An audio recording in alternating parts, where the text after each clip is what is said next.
ಅದ. ಸೊ ನಿಮಗೆ ಬೇಕಾದರೆ ಇನ್ನೊಂದು ಕ್ವಶನ್ ಪೇಪರ್ನ ಹಾಕ್ತೀನಿ. ನಿಮಗೆ ಆಲ್ರೆಡಿ 60 ಮಾರ್ಕ್ಸ್ ಕ್ವಶನ್ಸ್ ಹಾಕಿದ್ದೀವಿ, ಕ್ವಶನ್ ಪೇಪರ್ಗಳನ್ನು ಹಾಕ್ತಾ ಇದ್ದೀವಿ. ಇದರೆಲ್ಲ ಅರ್ಥ ಏನಪ್ಪ ಅಂದರೆ ನೀವು ಈಸಿಯಾಗಿ ಸ್ಕೋರ್ಗಳನ್ನು ಮಾಡ್ಬೋದು. ಜಸ್ಟ್ ಓನ್ಲಿ ವಿಡಿಯೋಗಳನ್ನು ವಾಚ್ ಮಾಡಿ, ಫಾಸ್ಟ್ ಮೋಡಲ್ಲಾದರೂ ಕಡೆವರೆಗಾದರೂ ನೋಡಿ. ಟ್ರಿಕ್ಸ್ ಇದ್ದಾವೆ, ತುಂಬ ಇಂಪಾರ್ಟೆಂಟ್ ಇದ್ದಾವೆ. ವಿಡಿಯೋನ ಲೈಕ್, ನಿಮ್ಮ ಫ್ರೆಂಡ್ ಸರ್ಕಲ್ಗೆ ಶೇರ್. ಫಸ್ಟ್ ಟೈಮ್ ವಾಚ್ ಮಾಡ್ತಿದ್ರೆ ಸಬ್ಸ್ಕ್ರೈಬ್ ಮಾಡೋದನ್ನು ಮಾತ್ರ ಮರಿಬೇಡಿ. ಮೊದಲ ಸೆಕ್ಷನ್ನಲ್ಲಿರ್ತಕ್ಕಂಥ ವ್ಯಾಕರಣದ 8 ಪ್ರಶ್ನೆಗಳಲ್ಲಿ ಮೊದಲ ಪ್ರಶ್ನೆ ಇತ್ತು, ಲಿಫಾಫಾ ಶಬ್ದಕ ಬಹುವಚನ ರೂಪ ಹೇ ಅಂತ ಕೇಳಿದ್ದಾರೆ. ಆಪ್ಷನ್ ಡಿ ಲಿಫಾಫೆ ಅನ್ನೋದು ಸರಿಯಾದ ಉತ್ತರ. ಪ್ರಶ್ನೆ 2, ನಿಮ್ನಲಿಖಿತ್ ಮೇ ಸೆ ಸ್ತ್ರೀಲಿಂಗ ಶಬ್ದ ಹೇ ಅಂತ ಕೇಳಿದ್ದಾರೆ. ಅದರಲ್ಲಿ ಆಯ್ಕೆ ಬಿ ಮೋರಣಿ ಅಂತಕ್ಕಂಥದ್ದು ರೈಟ್ ಆನ್ಸರ್. ಪ್ರಶ್ನೆ 3, ಬೇಚನಾ ಶಬ್ದಕ ವಿಲೋಮ್ ಶಬ್ದ ರೂಪ ಹೇ ಅಂತ ಕೇಳಿದ್ದಾರೆ. ಸೊ ಆಪ್ಷನ್ ಎ ಖರೀದನಾ ಅಂತಕ್ಕಂಥದ್ದು ಸರಿಯಾದ ಉತ್ತರ. ಪ್ರಶ್ನೆ 4, ಲಗ್ನ ಶಬ್ದಕ ಪ್ರಥಮ ಪ್ರೇರಣಾರ್ಥಕ ಕ್ರಿಯಾ ರೂಪ ಹೇ ಅಂತ ಕೇಳಿದ್ದಾರೆ.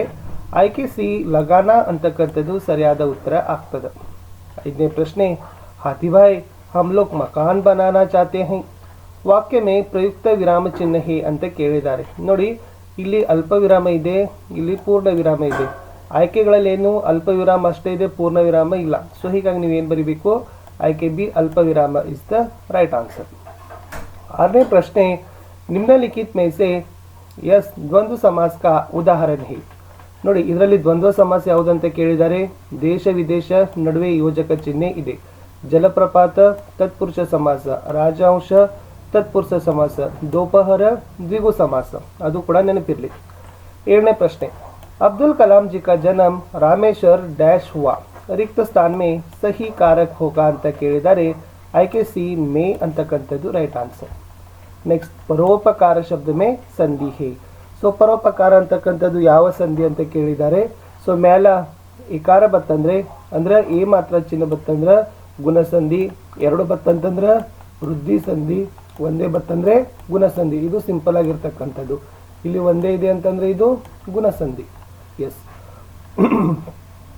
ಅನುರೂಪತಕ್ಕೆ ಹೋಗೋಣ.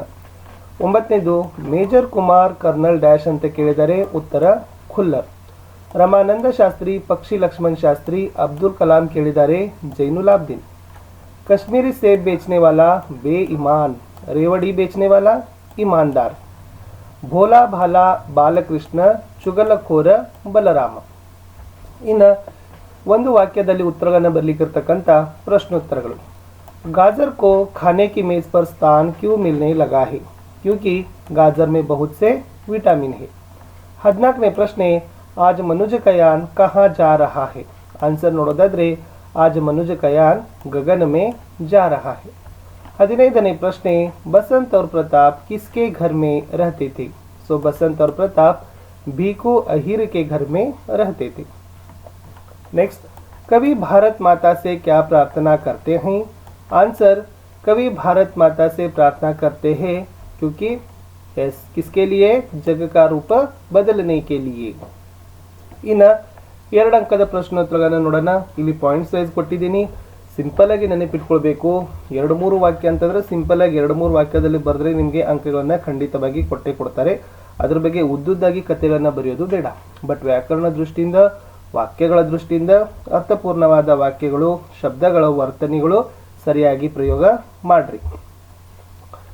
17ನೇ ಪ್ರಶ್ನೆ, ಆಶಿಯಾ ಮಾ ಅಬ್ದುಲ್ ಕಲಾಂ ಜಿ ಕೋ ಖಾನೆ ಮೇ ಕ್ಯಾ ಕ್ಯಾ ದೇತಿ ಥಿ? ನೋಡಿ, ಮೇನ್ ಪಾಯಿಂಟ್ಸ್ ಏನಿದಾವ, ಚಾವಲ್, ಸುಗಂಧಿत स्वादिष्ट सांबार, घर का बना अचार, ताजी नारियल की चटनी. ಇನ್ನು 18ನೇ ಪ್ರಶ್ನೆ, आयोजकों ने परसाई जी को निमंत्रण क्यों दिया? ಅಂದ್ರೆ परसाई जी देश के प्रसिद्ध ईमानदार थे. उनके आने से ईमानदारों तथा उदीमान ईमानदारों को बड़ी प्रेरणा मिलेगी. 19ನೇ ಪ್ರಶ್ನೆ, बिचेंद्री पाल के परिवार का परिचय दीजिए. बिचेंद्री का जन्म एक साधारण भारतीय परिवार में हुआ. पिता किशनपाल सिंह और माता हंसा देवी नेगी. इनकी 5 संतानों में से वे तीसरी संतान थी. उनके बड़े भाई को पहाड़ों पर जाना अच्छा लगता था ಅಂತ ಬರೀಬೇಕು. 3 ಮಾರ್ಕ್ಸ್ಗೂ ಕೂಡ ಇದು ಕ್ವಶನ್ ಬರಬಹುದು. 20ನೇ ಪ್ರಶ್ನೆ, यशोदा कृष्ण को कैसे शांत करती है? यशोदा कृष्ण को समझाती है. बलराम जन्म से ही धूर्त और चुगलखोर है. उसकी बातें मत सुनो. मैं गौ माता की कसम लेकर कहती हूँ कि तू मेरा ही पुत्र और मैं ही तेरी माता हूँ। 21ನೇ ಪ್ರಶ್ನೆ, भैंस के पंजर से दोस्तों को कैसी जानकारी मिली? पंजर के 4 पैरों के हड्डियों की तरह 4 मोटे लकड़े की गोले जमीन में गाड़ना चाहिए। उन पर पतली और लंबी लकड़ियों से छप्पर का पंजर बनाना चाहिए। 22ನೇ ಪ್ರಶ್ನೆ, प्रकृति पर सर्वत्र है विजयी पुरुष आसीन, इस पंक्ति का आशय क्या है? आज मानव ने प्रकृति के अनेक तत्वों को अपने नियंत्रण में कर लिया है। वारी, विद्युत और भाप अपनी इच्छानुसार बदल सकता है। अपनी आज्ञानुसार पवन के ताप को भी बदल सकता है। 23ನೇ ಪ್ರಶ್ನೆ, सूर्य से पृथ्वी और शनि का अंतर बताइए अथवा शनैचर का अर्थ क्या है? सूर्य से पृथ्वी करीब 15 करोड़ किलोमीटर की दूरी पर है। सूर्य से शनि करीब 15 करोड़ किलोमीटर की दूरी पर है और शनैचर का अर्थ है कि धीमी गति से चलने वाला। आकाश के गोले पर शनि ग्रह बहुत धीमी गति से चलता दिखाई देता है। यह करीब 30 वर्षों में सूर्य का एक चक्कर लगाता है ಅಂತ ಬರೀರಿ। ಇನ್ನು 24, पाठ के अनुसार सत्य का स्वरूप कैसा है अथवा देश के प्रति हमारे कर्तव्यों के बारे में लिखिए। सत्य बहुत ही भोला भाला, बहुत ही सीधा साधा है। सत्य दृष्टि का प्रतिबिंब है, ज्ञान की प्रतिलिपि है, आत्मा की वाणी है। जो कुछ भी आंखों से देखा उसे बिना नमक मिर्च लगाए बोलना ही सत्य कहलाता है। इन देश के प्रति कर्तव्य 2-3 ಅಷ್ಟಾದರೂ ನೆನಪಿನಲ್ಲಿಟ್ಕೊಂಡ್ರೆ ಸಾಕು।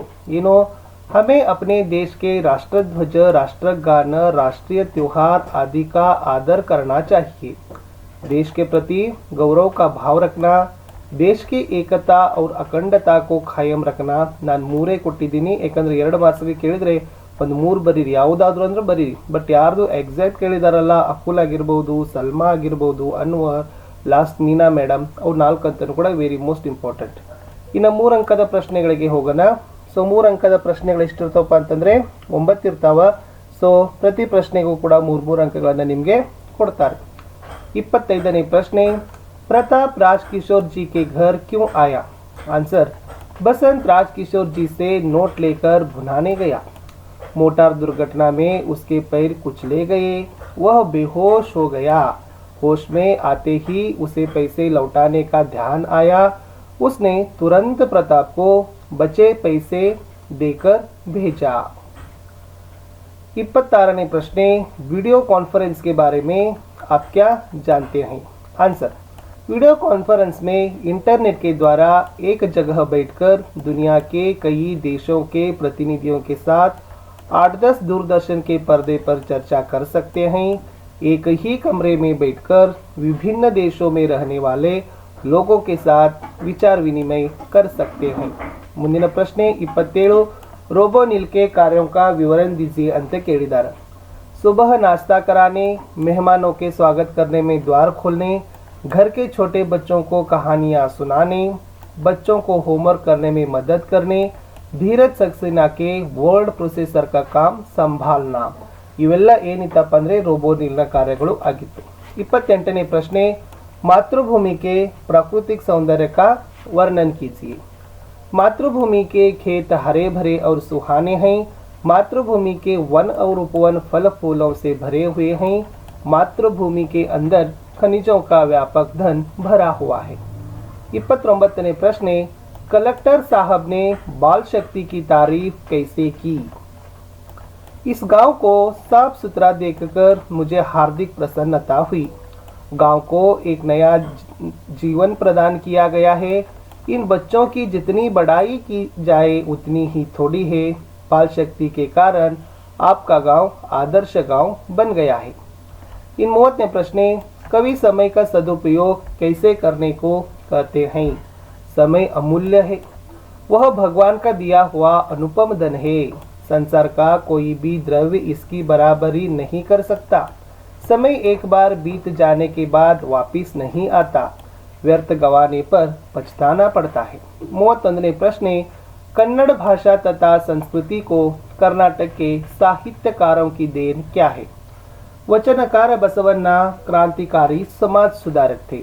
अक्का महादेवी, अलम प्रभु, सर्वज्ञ जैसे संतों ने वचनों द्वारा प्रेम, दया और धर्म की सीख दी है। पुरंदरदास, कनकदास जैसे भक्त कवियों ने नीति सदाचार के गीत गाए हैं। पंपा, रन्ना, पोन्ना, कुमारव्यास, हरिहरा, राघवांका आदि कवियों ने कन्नड़ साहित्य को समृद्ध बनाया है ಅಂತ ಬರಿಬೇಕು। ಇನ್ನು ದೋಹಾದ ಭಾವಾರ್ಥ ಕೇಳಿದರೆ ಫಸ್ಟ್ ದೋಹಾನದ ಮುಖ್ಯ ಮುಕುಸೋ ಚಾಹಿಯೇ खान पान को एक पालय पोसई सकल अंग तुलसी सहित विवेक। तुलसी के अनुसार मुखिया को मुख के समान होना चाहिए। मुंह जो भी खाता है पीता है उससे शरीर के सभी अंगों का समान पालन पोषण होता है। मुखिया को भी विवेकवान होकर बिना भेदभाव के सभी सदस्यों को समान रूप से देखना चाहिए। अनुवादದಲ್ಲಿ ನೋಡಿ, शनि ग्रह का सबसे बड़ा उपग्रह टाइटन है।